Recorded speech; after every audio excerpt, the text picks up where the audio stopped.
एक बहू है अपने घर में बैठी है, पड़ोसी आ गई आग लगाने। अब बैठी बातचीत की, नाश्ता किया, चाय पिया और जो भी बिस्किट बिस्किट उसने खिलाए खाई। अब मालूम है कैसी आग लगाई उसने, घर में कैसे फूंका जाता है। कुछ लोग ऐसे ही होते हैं जिनका काम आग लगाना हुआ करता है। कुछ लोग ऐसे होते हैं जो पेट्रोल लिए बैठे रहते हैं कि कब जिनकारी भड़के और पेट्रोल डाल दिया जाना चाहिए। कुछ लोग ऐसे होते हैं समाज में। वो महिला गई, चाय पी ली, नाश्ता कर ली, जाते समय बहू के कान में बोल गई कि बहन अब मैं चलती हूँ। अब बताओ ये बात कान में बोलने की क्या जरूरत थी? ये तो सामने ही बोल देती ना कि अब मैं चलती हूँ। सासू ने कहा क्यों रही, क्या बोल रही थी वो, जल्दी बता। अरे अम्मा जी कुछ नहीं। भाई क्यों, कैसे नहीं बोली? अरे अम्मा जी यही बोल कर गई है वो कि मैं चलती हूँ। क्यों, ये बात कोई कान में बोली जाती है? जरूर मेरे खिलाफ भड़का रही होगी और तू भी उसके पक्ष में बोल रही है। सही बता, अब बेचारी सही क्या बताए, बात तो यही है। लेकिन सासू की दिमाग में कीड़ा डाल करके चली गई, घर को आग लगा करके चली गई, घर को बर्बाद करके चली गई। सासू ने कहा मैं देख लूंगी तुझे। पड़ोसिन के बातों में लगी रहती है। सही बता, तुझे कसम है वो क्या बोल कर गई? अब बोलो बेचारी बहू क्या बोले कि क्या बोल गई? अरे वो बोल कुछ नहीं गई, तुम्हारी खुशियों में आग लगा करके बाहर।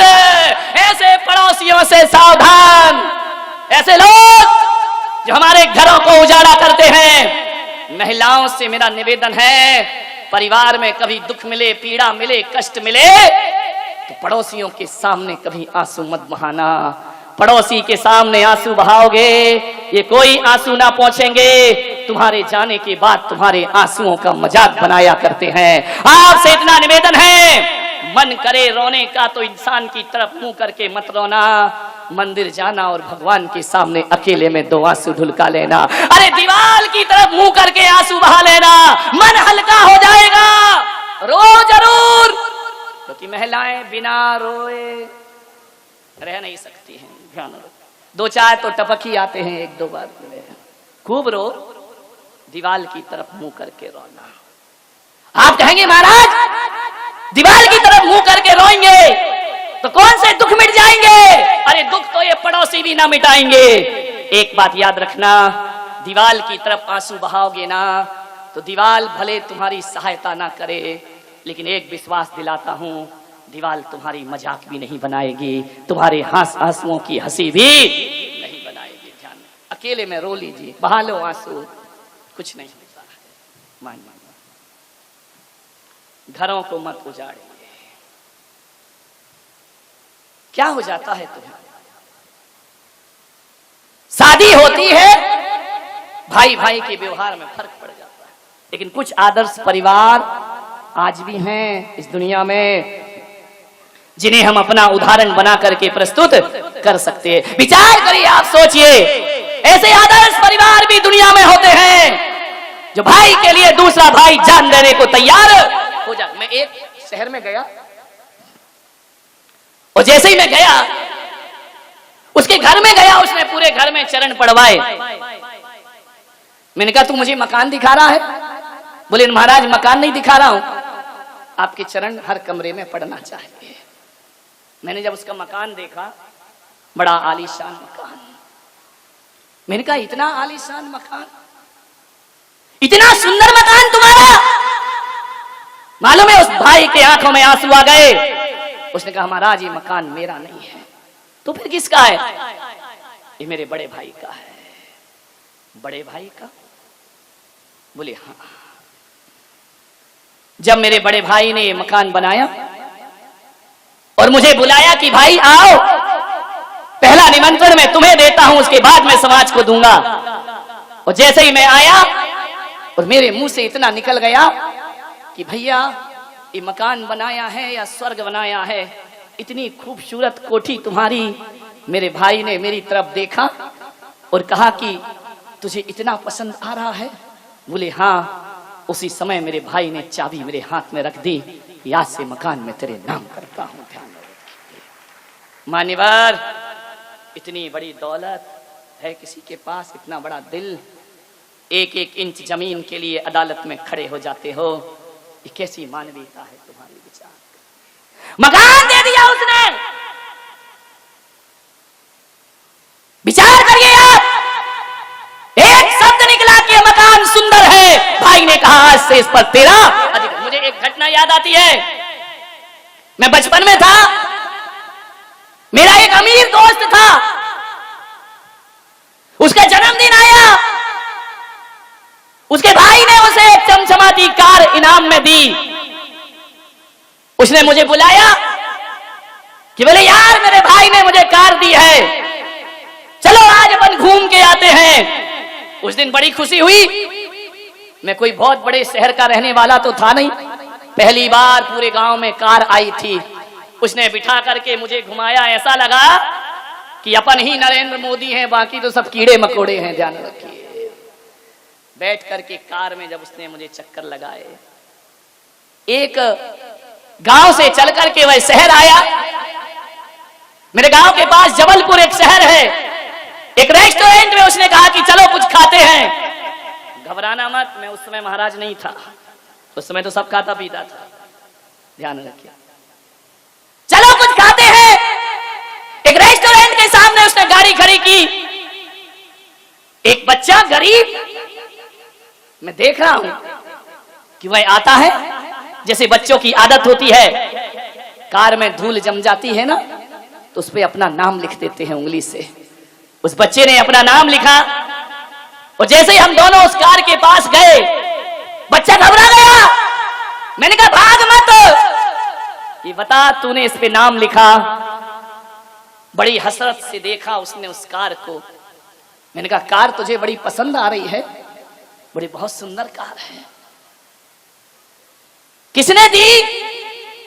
मेरे दोस्त ने कहा कि मेरा जन्मदिन है, मेरे बड़े भाई ने मुझे कार दी है। तो जानते हो उस बच्चे के मुंह से निकला कि काश, इतना कहा और रुक गया। मैं समझा कि शायद बच्चा कह रहा है कि काश मेरा भी कोई ऐसा भाई होता जो मुझे कार प्रदान करता। मैंने उस बच्चे से कहा घूमोगे इस कार में बैठकर? बोले आप घुमाएंगे? मैंने कहा बिल्कुल। पूरे शहर का एक चक्कर लगाया। लगाने के बाद बच्चा इतना खुश, इतना खुश। मैंने कहा अब उतर जाओ। मालूम उस बच्चे ने कहा कि मेरे घर तक छोड़ दोगे?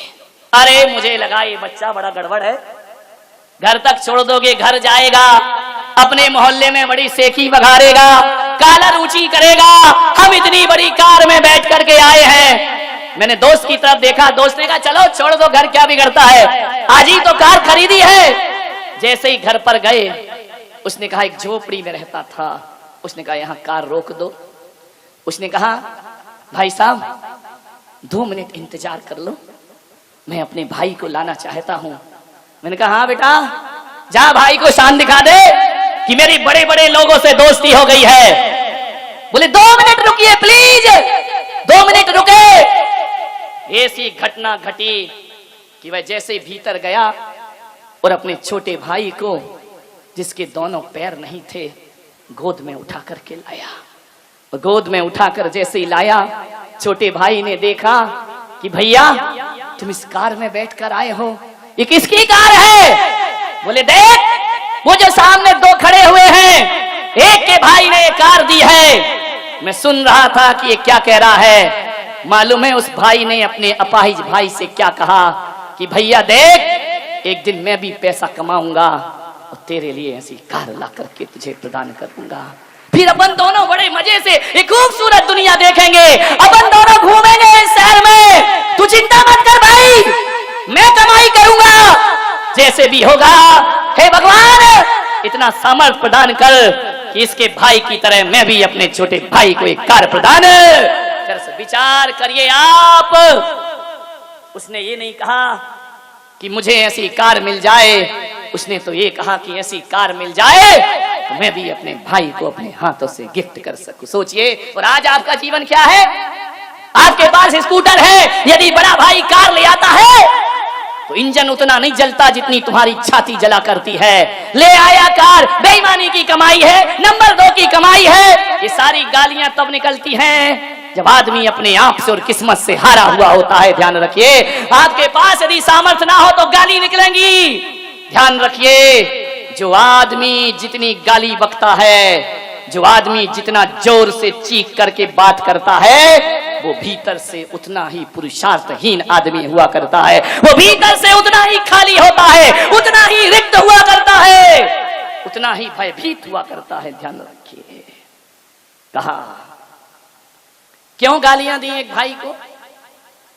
तुम कार नहीं ला पा रहे हो तो भाई की कार बेईमानी की हो गई, और तुम ले आते तो ईमानदारी की हो जाती।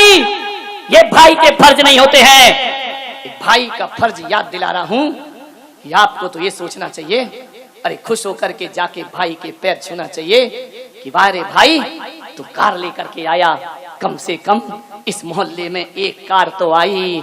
यदि प्रेम के व्यवहार रखोगे तो कभी बीमार पड़ोगे तो ये सोच लेना कि इतना तो मेरा भाई है कि बीमार पड़ूंगा तो एक कार में मुझे अस्पताल तक तो जरूर छोड़ेगा। ये खुशी नहीं मनाते हो, तुम अपने भीतर जलन पैदा करते हो, ईर्ष्या पैदा कर। अरे खुश होना चाहिए। अरे भाई के घर कार आई तो लगना चाहिए अपने ही घर में कार आ गई। इतना अपनापन अपने भीतर पैदा करो। हम तो उस देश के लोग हैं कि पड़ोस में अभी सहनाई बजती है किसी बेटी की शादी की तो हमारे दिल झंकृत हो जाया करते हैं। पड़ोस में यदि खुशियां मनाई जाती है तो हम भी उनकी खुशियों में शामिल हैं। फिर क्या बात है कि भाई की खुशी बर्दाश्त नहीं होती है, पड़ोसियों की खुशियां बर्दाश्त हो जाया करती हैं। अरे खुश होना चाहिए। एक भाई तरक्की कर रहा है, अपनी छाती गर्व से चौड़ी हो जाना चाहिए।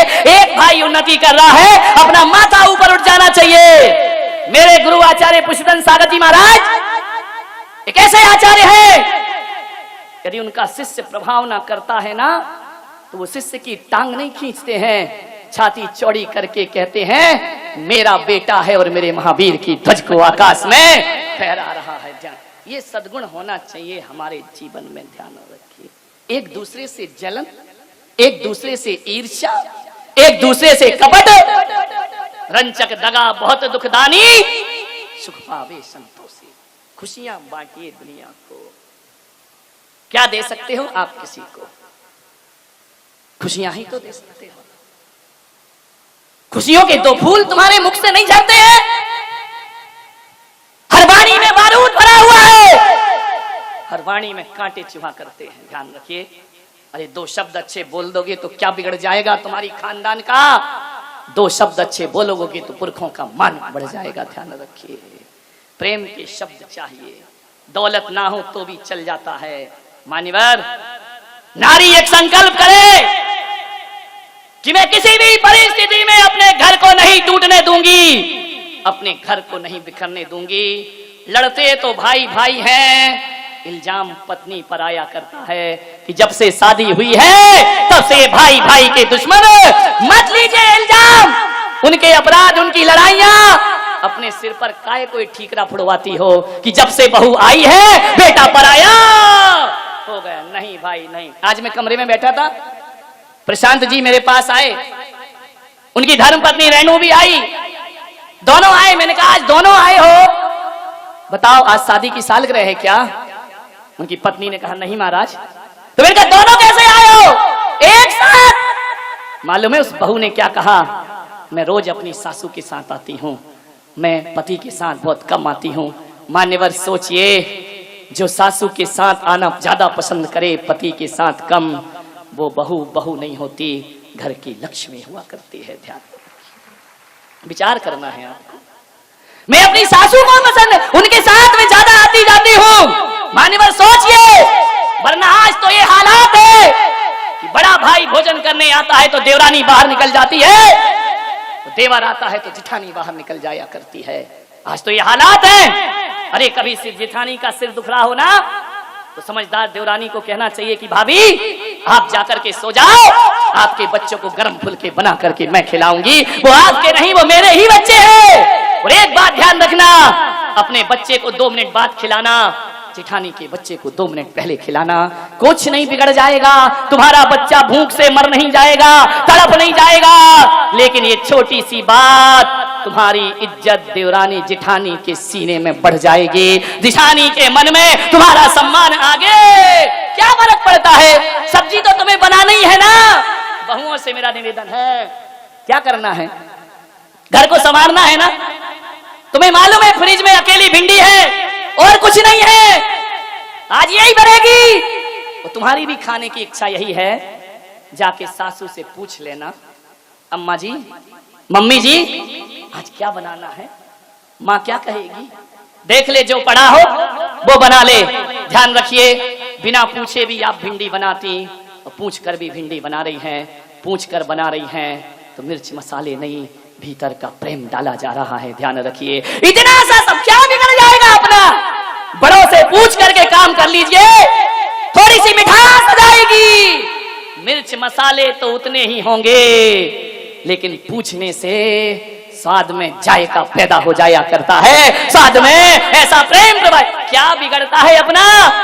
आज चतुर्मास कमेटी के लोग हैं, काम वही करते हैं, मुझे नहीं करना है, लेकिन जो पूछ कर और आज्ञा में करते हैं वो संत के हृदय में जगह बनाते हैं, और जो उदंडता करते हैं वो संत की नजरों से गिर जाया करते हैं। ध्यान रखिए, पूछना ही बस तो है हमें, और क्या करना? अपने बाप का जा क्या रहा है? सोचिए, विचार करिए, किस बात की मालिकियत, किस बात की हुकूमत? समाज की चीज समाज में जाएगी। ध्यान रखिए, थोड़ा सा व्यवहार बदलने का प्रयास करिए अपने जीवन। मान्यवर, भाई कभी भाई की बात ना काटे, ध्यान रखना। एक भाई ने जो कह दिया तो कह दिया, फिर उसके पीछे कुछ भी। आज मैंने 21 साल हो गए मुझे घर छोड़े हुए, लेकिन आज भरी समाज के बीच में बोल रहा हूं कि बहने घर छोड़ा है, लेकिन मेरे घर में भी भाई बहन हैं, लेकिन आज भी उस घर में कोई भी भाई बहन मेरी इजाजत के बिना कुछ करता नहीं है।